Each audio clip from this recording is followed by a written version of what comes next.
if it costs. So your opinion really don't matter. You know? Yeah. So fuck them. Yeah.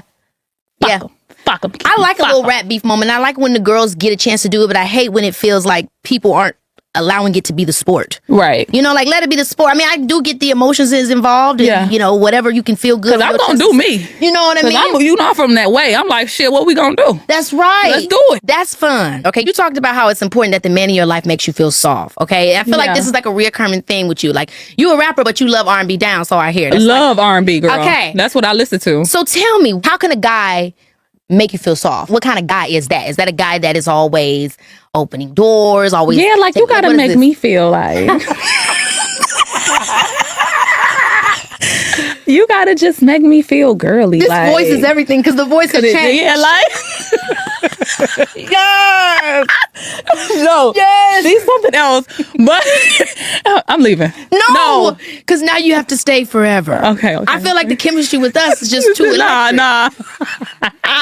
Okay, we at the mall. So I just feel like just being a man, like doing the things that men do. And I feel like it's natural for you to just feel like girly. Like, okay, you opening up the door and, you know, you paying for the tab. And and I also feel like that when a guy makes me feel soft is when they let me have it. Let me have it. Just let me have it. Let me have it. Let me have it. You know what? You know, let me just let me have my way. Yeah. Just hit it to me. It's not hard. Come like, on. why are we, who the princess? Yes. I need to be her. Because I out princess. Ain't nobody about to out princess me. You want to take it there? You want to rumble I with will literally faint in this. Yeah. You want to take it there? Like, seriously. Come get me. I feel like a lot of times, like, I don't know what that is right now, but a lot of times we're like battling for the princess role. And it's crazy. And so I'm when not you even get a into real... anything. Like, you could be whatever you want. I'm not saying that you got to be less sweet or feminine or whatever. Like, I don't care about that. I'm just saying, like, let me have it sometimes. All the time. And that's really the truth. I don't know what's going on out here, but that's how you get a girl nice and relaxed. Yes, how you get them Especially relaxed. an independent queen. Well, listen. Let me have it, because the world Like, if I get mad at you, just don't act nonchalant. Chalant me. Chalant me. Chalant can be. You better chalant me. You better chalant me. Girl, when I realized, I'm like, oh yeah, instead of nonchalant, chalant. Yeah, no, chalant me. These brothers got to get chalant. No, you got to get yeah, because it's like, now I'm knowing you care. I can be soft with you because you care. I don't have to have my guards up and get masculine with you because you think. And do you think it's just the pride thing? Like the guy? Like, it's too much pride out here. It's a lot of pride. There's a lot of pride out here. I think a lot of men just wasn't raised by their dads these days. You know? Chalant me. That's our new word. Will I tell you that I'm loving that? Chalant me. Chalant me, babe. Chalant me, babe. That's a new song that I need from you. Chalant me. Chalant me, baby. Chalant me, baby. Remember they used to say back in the day? You better chalant, because... Yeah, the big click. She said, you better chalant. Yes! I ain't gonna fry, you know? Girl, I'm obsessed with us. We're a joke. I'm leaving. No, I can't deal with it. It's too good. It's too good. Now, you also said on Club Shay Shay, which I live for, because I live by this, that once you get with a man who feeds you and he brings all the food to the table, you give him the power, he gonna starve you.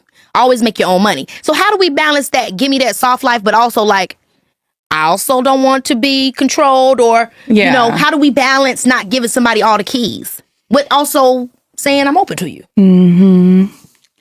We can't really talk about it. I know that's right. You see what I'm saying? It's like the conversations you have with your girls, because you can't even just say that, because it's just something that you can't even say. You just gotta do it. You gotta. This is why you're Cash, because a lot of people come over here on these podcasts and give all the secrets out. You know what? It's like, because you already soft and you give them that, but it's like you just also have to just make your own money. And some men like the independence. It's the independence, you know. But it's like something like you just can't say it. You know, like some stuff you can't even say to your man. You can't say that. You just gotta just. And my mama, she been married for over 30 years, and she said, "Stop saying everything." She used to say that to me all the time. I'm like, "What do you mean?" She stop saying everything. Just gotta know. You know what I'm saying? It's true. You feel me? It's true. Baby, this is Keke Palmer, yeah. Now, obviously, you've been getting into this acting bag. Yeah, I'm on my Keke Karma, girl. All day. What's up? Listen, you a vet. Stop. Baby. I would love to do something with you. We're going to put that into the atmosphere. I can't wait. And you know what? I've been meaning to go see that with you and SZA. Yes, I've been wanting to go see that. The last time I was about to see it, my boo was like, that's a chick flick. Y'all, you got to go with your friends with that. And now I'm mad at you, Mr. Man. Because it's good for you, too. Yeah, okay. Period. Now, you said something that was... Mr. Man. Mr. Man. You know who I'm talking to. I wanted to talk to you about, you said you'd want to play a drug addict. And I thought that was interesting because that's a very intense kind of role. What drew you to wanting to do that kind of role? Have you ever did that before? Have I ever played a drug addict? No, I played a pimp once. And I was a cold pimp. What movie? Pimp. That's what it was called. Really? I was a pimp named Wednesday. You did your big one? My daddy was DMX. And I was out here slanging Wednesday. He was doing Girl, you gotta check it out. I gotta check it out. Her name was Wednesday. Her mama, Anjanou Ellis, played my mom. Okay. DMX was my dad. I had a beautiful little girlfriend. Okay. Little white thing. Okay. I love doing that movie. Yes. Okay. It was probably one of the most transformative roles I've done. And that's what made me say I wanted to do a crackhead. Yeah. A drug addict. Because, no, for real. Because it's just so, it's a big transition. And I just want to see if I could do it. You know, I want to, and I know I can. Bringing nuance to that kind of character because I think often drug addicts are often just deemed as boom. You don't talk about the fact that they're dealing with mental health stuff. There's so much more that brings someone to an addiction that it would be a great story to play somebody like that. Exactly. Yeah. Exactly. Because then it's like, okay, so this is what caused them to be an addict. You know what I'm saying? This is why they keep going to the drugs. This is why, you know. That's right. There's more story. There's always a story to someone that is dealing with addiction. Yeah, and a lot of times it's not different said or mentioned. They're just thrown off, especially when you think about the crack epidemic in the crack era. They got branded as, just a crackhead, just a this. But it's like, no. These were people that were dealing with, a lot of times they was putting them people in jail. They deserved to go into an actual system to actually teach them about what was happening with them. See what I'm saying? They didn't do that. And like, even you think about that, like with crackheads and with drug addicts, think about bums. How did they actually get to that point? You just say, it's a bum. The unhoused. But think about it. To be a bum and live on a street, mentally, where did that, it's a story behind that. Me and my girl were talking about the other day where we're thinking about people that are unhoused, that choose to be unhoused or how they found themselves to be unhoused. And how a lot of times it's like, people be thinking they're crazy, but then it's like, we paying for land that's supposed to be free. So are they crazy or are we crazy? Are we crazy? You know what I mean? And then at that point, you got to just take a minute. And just say, that's when you get too deep in the zeitgeist. Yeah, and then you got to just go keep going. And that's why sometimes you just got to keep living. Like, you know what? Because then you'll be thinking about things too hard. And I find myself doing that. Like, when I watch the news and stuff, I be like, I can't. Because some things really just get so deep. And you be and then you realize, damn, we're just trapped in the matrix. Let me just go back to playing. Yeah, and I'm going to just go ahead and just live it. God, I love you. Thank you. Keep leading me. And I'm going to just keep living. Literally. Yeah, like, that's it. Yeah. Now, we already talked about, obviously, you and your child's father, Tracy T. Y'all broke up and everything. But something that you said that I loved is that, it's important to maintain respect for your ex because it reflects on you. Yeah. And I think that's such a powerful perspective that a lot of times we don't hold when we walk away from a relationship. Like, if I say you're crazy, then what was I? It's still a reflection. And that's why I never tried to dog the situation. Yeah. As I could have. Yeah. Because I dealt with you. And now the world see what I was dealing with because you don't know how to keep it P. And all the things I complained about the whole time. Now everybody could just see it. You could just see it. And that's just what's sad about that situation. But I still got respect because at the end of the day, those are my kids' fault. That's I got 2 kids. So, hey. And I see y'all had the matching captions. Or what is it? He did that video and then you put that caption. What was the caption? I forgot. I was like, okay. So it's cool. I mean, I always wanted to be cool. So when I saw that made me happy because I felt like it's cool. Even though it's crazy, it's cool. And that's, cool. And that's just the process of the breakups and the... You know how that go, man. And we're still human. That's right. And we still have feelings. Yeah. So it be like I be trying to keep it as much as I can. Yeah, because at the end of the day, I'm still human. You know what I'm saying? But I just wish him the best, man. I hope he get it together so he can be right. Yeah. Yeah. So you're the oldest of 5 siblings. You're the oldest. I'm the oldest of 6. 6? Yes. I'm the middle child. But I got to ask, how was it like growing up as an older sibling? You had to take care of your siblings a lot. I know. I did. I'm like the second mom. Wow. Yeah, so that's why I get a lot of that nurturing from, because my mom was always at work. Yeah. My dad passed on my first birthday. Yeah. So I was at home. I had to get my sisters ready for school, cook, make sure everybody, if one person come home without the group, we all would get in trouble. So I just had to wait at the corner for everybody to come out, and we all walk home together, make sure everybody eat, take their uniform off when they get in. It was like I was the second mom until my mom came home. Yeah, I remember you talking about, I don't know what interview, but talking about how you felt like even though you didn't have your dad in your life, you don't know how much different you would be had you had him. Right. But I'm curious if you feel like that made you more on your toes. Right. The reason why I ask is because I feel like sometimes with being raised by my dad, and my dad's great, my uncles are great, but I didn't really have, I think, a full view of how men could be because of how they treated me. They were so, I don't want to say coddling, but I definitely didn't get that always in the real world. So I'm wondering if not having your dad kind of prepared you for what could come. That makes sense. I never thought about it like that, and I don't know, because I just didn't have him. So it's like, all I know is, I know that he was spiritually with me. Yeah. And I know that he protected me spiritually. Yeah. It was a lot of things that happened to me, and I'd be like, how the hell did I come up out of that? I used to do some crazy things, and I used to be like, that was my dad, so I just look at it like that. And I didn't have nobody to baby me, as a little girl that's spoiled. So it's like, I had to hustle. That's right. Get what I want. I didn't have daddy. I want a new car. Yeah. I had to get my first car. You know what I'm saying? But I'm sure that's what's made you who you are. I mean, nobody wants to say that loss made them who they are. No one wants that. You know what I mean? But I feel things happen in mysterious ways. Yeah, and I think so too. Because it's like him being with me spiritually got me in some places, and it protect me from a lot of things too. So I think it was meant.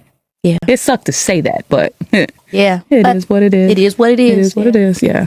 You rose to prominence along with a lot of amazing female rappers, a big wave of them. Mm-hmm. And you talked about how you feel like, you're a part of making history with these female rappers, which I would agree. What do you think your role was in this wave?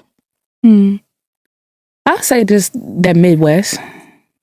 Yeah, just that Midwest swag, that deep girl swag, that hair, them trends, setting them trends, setting that makeup trend, the swag, this very player.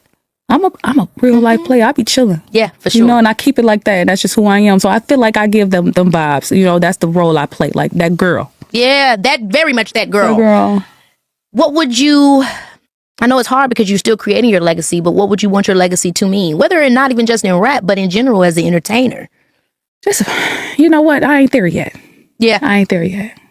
I just want to keep on. Yeah. I'm gonna answer that later. Well, Kash, I love you keeping on. And I'm so happy that you came to the mall with me. Yeah, we went to the mall, girl. We went to go get our nails done. We got some Chipotle. We about to go. Listen, we had a good time. But before I let you go, I have to play a game with you because I play a game with all my guests. Okay? And this one is called Cash In or Cash Out. Okay, I'm going to give you some possible cash commandments based on your song. And if you agree with the commandments, say cash in. And if you don't, say cash out. Okay, here we go. Always negotiate your bag. Never accept the first offer. Cash in or cash out? Cash in. Period. Going 50-50 on the first date. Cash in or cash out? Cash out. Cash the fuck out. Love conquers all, even if he's broke. Cash in or cash out? Next question. If your friends needs money, always help if you can. Cash in or cash out? Cash out. Woo! She don't play about her damn coin. I mean, if they need money, like for what? Like if they need money, they in a bind, I'm gonna look out. But like just need money just so you know. That's fair. You need to know what you're getting. I need to know. So that's cash in and cash out. Like what is the money for? Yeah. I'm fine with that. Yeah. Let some shit slide even when it's disrespectful. Cash in out. Because you slide, when you slide, they cha-cha. And now you slide to the left. Take it back now, y'all. You can't be a boss if you sleep past noon. Cash in or cash out? Cash in. You can sleep past noon. Come on, that's what I'm saying. I was at work all night. Right, like let me sleep. Because my job 24/7. Guess what I'm saying? Yeah, like let me, cash in. Period. If a man wants you, he needs to apply pressure. Cash in or cash out? Cash the fuck in. I need you to shalant Show me shalant it. Shalant. You better shalant me. Yes. Yes. If your friend got beef, you got beef too. Cash in or cash out? Cash in. Okay. Cash in. I'm riding by mine. Who we beefing in? What she say? I hate her. Okay. I hate her. Because you know what? You know your friend. And you know your friend is a good person. So if she beefing with you, you did something. My best friend, the moment that someone does something weird to her or give weird energy, I immediately done with them. Yeah, I'm done. She may even have a delayed reaction. I said, I knew they weren't shit. Yeah. Then. I'm done. When they looked at you crazy. Yeah. That's when they were done. Yep. Okay, last one. Okay, best friend. Never let, I don't play about her. Never let them see you sweat. Stay unbothered at all times. Cash in or cash out? Cash in. Eerie, because we ain't never seen my girl sweat. I ain't doing none of that. That was the line. I ain't doing none of that. Okay. Yeah. You're amazing. Thank you. No, Girl. you are amazing. I had a good time. I had a fucking ball. You play too much too. Had me up here talking about all my business. We was kicking our feet. You are too bomb. I just love you. I love you. You guys already know what time it is. Welcome to my new favorite part of the show. We're calling it Palmer Knows Best. And it's a space where we keep it real, we keep it fun, and we keep it a little messy, but in a good way. Now, listen, when it comes to life's biggest questions, money, love, friendships, and all that drama in between, who better to ask than a woman who's seen it all, lived it all, and sure ain't afraid to tell it all. Hey, Sharon. Hello, how are you? I'm good. I'm excited to ask you about these questions this week. All right, bring them on. Okay, here we go. One of my coworkers seems to have a crush on me, but she's never actually said anything. She invites me to dinner, hangs around my desk, and apparently got jealous when I brought my friend, who happens to be an ex, to a group dinner. Her whole team is convinced she's into me. They've even pulled me aside to tell me I need to sort the situation out. Here's the thing. I have a strict no dating coworkers policy, but I also value our friendship. Some say I should explicitly reject her. Others say I should ghost her outside of work hours. Both options seem pretty awkward since she's never actually confessed any feelings. How do I handle this without making the office weird? Help. Well, if she's never expressed any feelings, what do you is this think? a man? Yeah, this is a man. So this is a man. Oh wow. Sounds like she waiting on him. I mean, maybe she's old fashioned and she's doing everything she can to send him the signals, or she's waiting on him to ask her out. But he's not going to. Why isn't he going? Because he doesn't believe in dating coworkers. Oh, well, she's shit out of luck then. I mean, to me, it just depends on what their job is. Like, if they're working in an office building, in an office space like the social security office or something like that, I wouldn't date in those circumstances. But if they're in the entertainment field, yeah, I mean, either way, he don't want to date nobody he works with, and I think obviously he also doesn't like her. That's what I'm saying. It don't, you know what I'm saying? He don't need to say he don't like her. He can hide behind the whole dating policy if he wants. Gag. Right. Either way, he doesn't like her, because if somebody really likes you, they'll damn near quit the job to date you. You know what I'm saying? If that was really that deep. Yeah. So I feel like the real truth is he doesn't like her, and I don't love when people don't like somebody and they don't tell them they don't like them when they know they don't like them. Now, there's a way you go about it. People do that because they like the attention. I did that to a guy. And I often thought about, why did I do that? Because I needed a ride, and he had a car, and so I wanted that ride. That's messed up, Sharon. I got that ride though. And I knew he liked me, but I needed the ride. So I didn't have to do anything for the ride. So he was safe. So there you go. Yeah. So so dang. So what do you think? I think it's what you said. He don't really like her that much, because if he did, he should tell her. Yeah. My thoughts is, I don't know that he should tell her. But I don't know that he can tell her because she hasn't said anything. And that's, what he should tell her? That he should find a way to have a conversation where he could say, I don't date people at work. Yeah. And that'll give it a message. Yeah. Or all of a sudden she quits her job next day. Or show up with a woman he does like. Well, he did. But it was his ex, right? Yeah. Obviously still something going on with you two. Who hangs out with their ex that they're not still sleeping with? Yeah, he should just, he could tell another person at the job. Tell her? She's nice, but I'm not into her, or I'm not feeling her. But, it sounds like, though, he want to ride, though. It's probably something she doing at that job. Yeah, she talking him up. She encouraging his work. Oh, Todd did great this week. Exactly. Stuff like that. So he wants the ride. He wants the benefit. Just like I got. Yeah. That's right. Yeah. He should tell her. Okay. I'm having major anxiety about my boyfriend's family situation. I told you. That is too much. Families is crazy. We've been together for 2 years, but every time I visit his house, I'm like, I'm about to jump out of my skin. Last Thanksgiving, I literally threw up on the car ride home. That's how bad my nerves get. He lives with his family, who are super formal and traditional, while my family is more, let's say, eccentric. He keeps pushing me to spend more time at his place and even sleep over, but the thought of staying in his parents' house makes me want to crawl under a rock. He's getting frustrated that I keep avoiding visits, but he doesn't seem to understand that this isn't just me being difficult. I'm having full-on anxiety attacks. Should I just suck it up to make him happy? Or is there a way to make him understand how much this affects me? I mean, you threw up on the way home. I'm going to just tell you right now, because I hear this all the damn time. Yeah. And the reality of it is, he sought that woman out for a reason. He don't want all that formal shit either. He don't. But he wants her to be going through the drama of it with him because he doesn't want to be in it alone. Exactly. So he's putting her through it so he has a friend there. That's it. But this is what, I guess something's wrong with me. I don't understand why all you young people are dating and you feel like you gotta have this relationship with each other's parents. Who the fuck cares? I mean, really, you're not dating their parents. Yeah. And for them to try to make you like their mother or make their father, that's just ridiculous to me. Yeah. It really is. You guys got to make a life on your own. Yeah. You got to get along and learn how to communicate and respect each other on your own. Yeah. What does it matter what his big mouth mama got to say? You know what I mean? That's just crazy. What does it matter?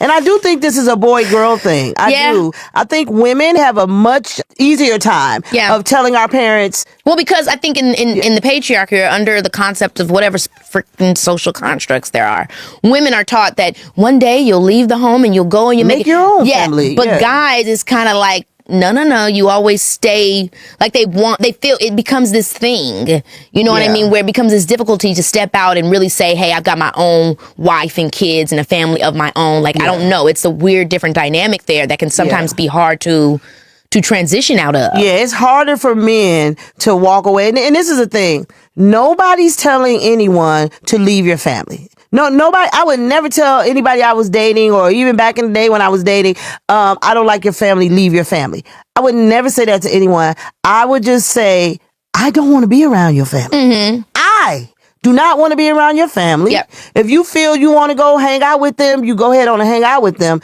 But they're not my style. They don't seem to respect me.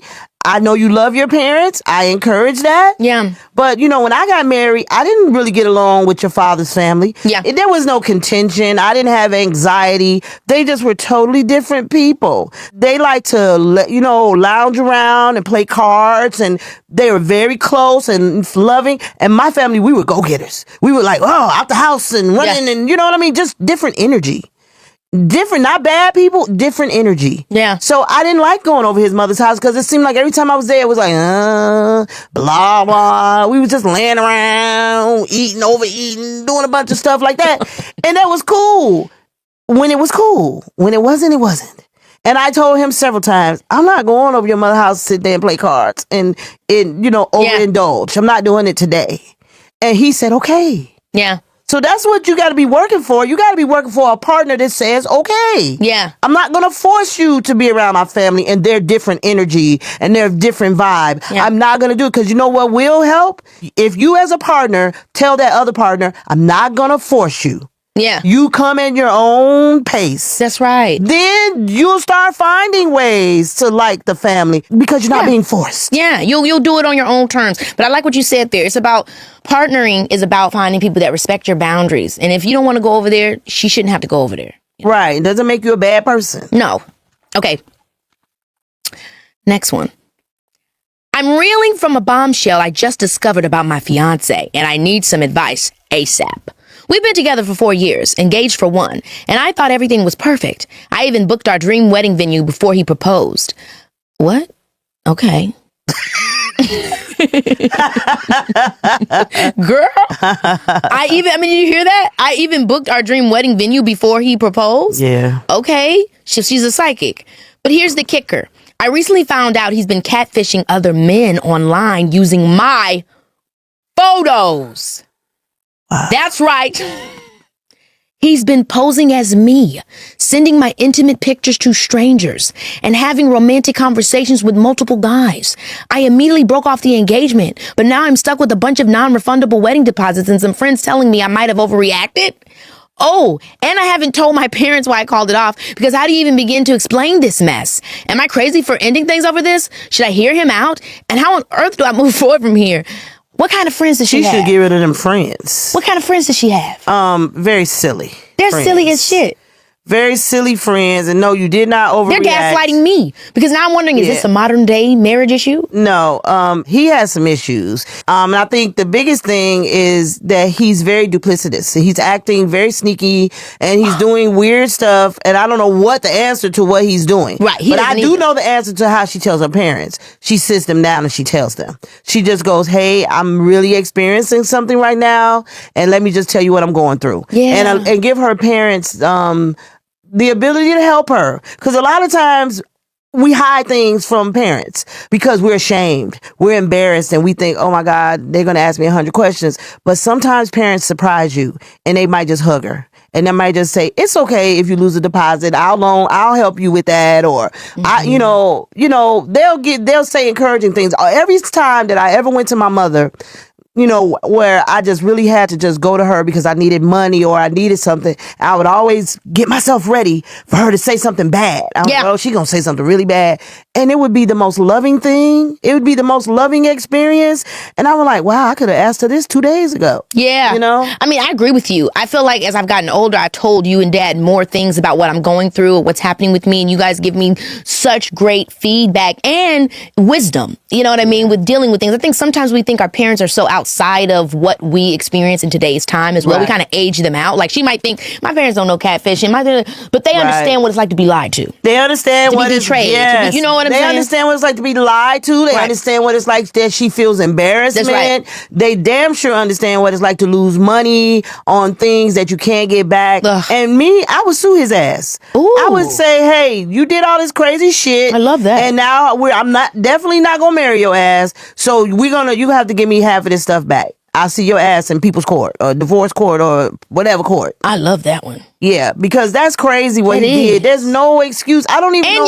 And you've stole my identity, and it's against the law for you to share my intimate photos. And you're pretending to be a woman.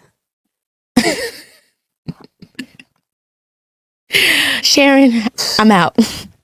Yeah, I mean, there's nothing wrong with that. Just dress and come on out. Date me, and that sneaking and hiding shit is what's crazy. Yeah. Thanks, Mom. You're the best.